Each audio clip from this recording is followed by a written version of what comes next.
எல்லாரும் பிரசங்கம் பண்ணுறாருங்க அப்படின்னு சொல்லி எல்லாரும் சந்தைக்கு போகிறாங்கன்னு நரியும் சந்தைக்கு போச்சான்.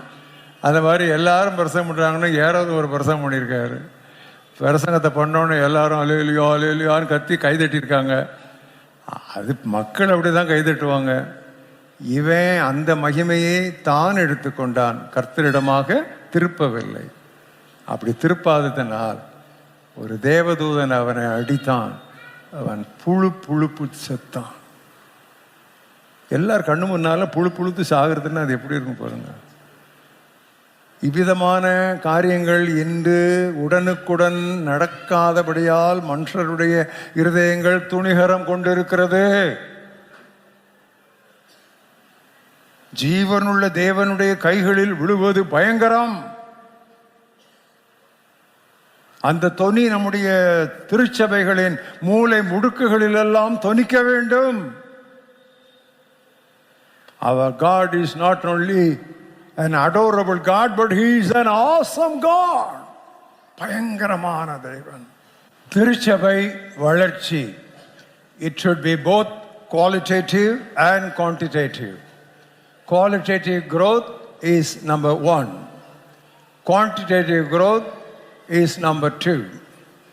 They are mutually inclusive. ஒன்றுக்கொன்று இணையானது. ஒன்றிலிருந்து ஒன்றே பிரிக்கக்கூடாது. ஒன்றில்லாமல் அடுத்தது முற்று பெறாது, வளர்ச்சி அடையாது, நிறைவு பெறாது. நான் தெளிவாக உங்களுக்கு நான் விளக்கிவிட்டேன். இப்பொழுது நாம் குவான்டிடேட்டிவ் சர்ச் குரோத்துக்குள்ள போவோம். எண்ணிக்கையில் திருச்சபை வளர்ச்சி அல்லது திருச்சபையில் எண்ணிக்கை வளர்ச்சி. ஆதி திருச்சபையை நாம் அப்போஸ்தலர் நடவடிக்கைகளில் பார்க்கிறோமே. திரும்ப திரும்ப அவர்களை பற்றி சொல்லப்படுகிற வார்த்தை வளர்ந்தார்கள், பெருகினார்கள், அதிகமானார்கள். அப்பா, it was a constant and consistent growth and growth. வசனம் எடுங்க. அப்போஸ்தலர் 2:41, Acts 2:41. To start with, they were 120 disciples. In the first chapter, 41st verse, they became 3,000. 3000 பேராய் மாறினார்கள். 4ஆம் அத்தியாயம் 4ஆம் வசனம் 5000 பேராய் மாறினார்கள். 120 to 3,000, 3,000 to 5,000. லூக்கா சரித்திராசிரியர் கணக்கு பண்ணி கொண்டே இருந்தவர். இனி கணக்கு பண்ணினால் சரி வராது என்று கணக்கை விட்டு 5ஆம் அத்தியாயம் 14ஆம் வசனத்திலே திரளான மக்கள் என்று பொதுவாக சொல்லிவிட்டார். மல்டிடியூட்ஸ், இப்ப நம்பர்லாம் விட்டாரு, இப்ப மல்டிடியூட்ஸ், திரளானோர் என்று சொல்லிவிட்டார். 6ஆம் அத்தியாயம் 7ஆம் வசனம், சீஷர்களுடைய எண்ணிக்கை எருசலேமில் பெருகிற்று.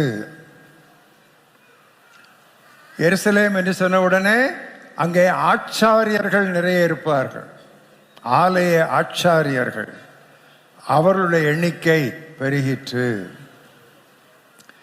9:31 எருசலேமை விட்டு இப்ப அவர் யூதேயா, கலிலேயா, சமாரியாவுக்கு வந்துட்டாரு.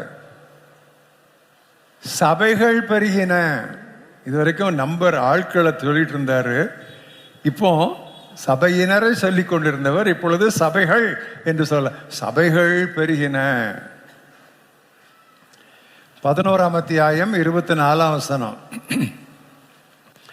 பர்னபாஸ் ஒரு நல்ல மனிதனாயிருந்தான், அதனால் அநேகர் கர்த்தரிடம் சேர்க்கப்பட்டார்கள். ஒரு நல்ல மனுஷனால திருச்சபை வளருது பார்த்தீங்களா? கர்த்தர் எப்பொழுதுமே அந்த ஒரு மனுஷனை தேடுகிறார். ஆண்டவரே, இந்த வருஷத்தின் துவக்கத்தில் நீங்கள் எல்லாரும் இந்த ஜெபம் பண்ணுங்க. ஆண்டவரே, நான் அந்த பர்னபாவாக இருக்கட்டும். பர்னபாட்ட என்னெல்லாம் வரம் இருந்துச்சுன்னு சொல்லல, அவன் நல்ல மனுஷனா இருந்தான். He was a good man. He was a great man சொல்லல, he was a gifted man சொல்லல, he was a genius ன்னு சொல்லல, but he was a good man. ஒரு மனுஷன் நல்லவனா இருந்ததுனால அநேகர் கர்த்தரிடம் திரும்பினார்கள். புரியுதா உங்களுக்கு? வேற என்ன காரணம் பைபிள் அதில் சொல்லலையே. பர்னபா நல்ல மனுஷனாக இருந்தான், அநேகர் கர்த்தரிடம் திரும்பினார். எனக்கு இதுக்கு மேலே என்ன விளக்கம் வேணும், என்ன வியாக்கியானம் வேணும்? ஏன் என்று நான் இதுக்கு மேலே என்ன கேட்கணும்? ஆண்டவரே, என்னை அந்த நல்ல மனிதனை போல் மாற்றும். Make me O God like that good man, so many people may be added to your church. 12ஆம் அத்தியாயம் 24ஆம் வசனம். எல்லாரும் பிரசங்கம் பண்ணுறாருங்க அப்படின்னு சொல்லி எல்லாரும் சந்தைக்கு போகிறாங்கன்னு நிறையும் சந்தைக்கு போச்சான். அந்த மாதிரி எல்லாரும் பிரசங்கம் பண்ணுறாங்கன்னு யாராவது ஒரு பிரசங்கம் பண்ணியிருக்காரு.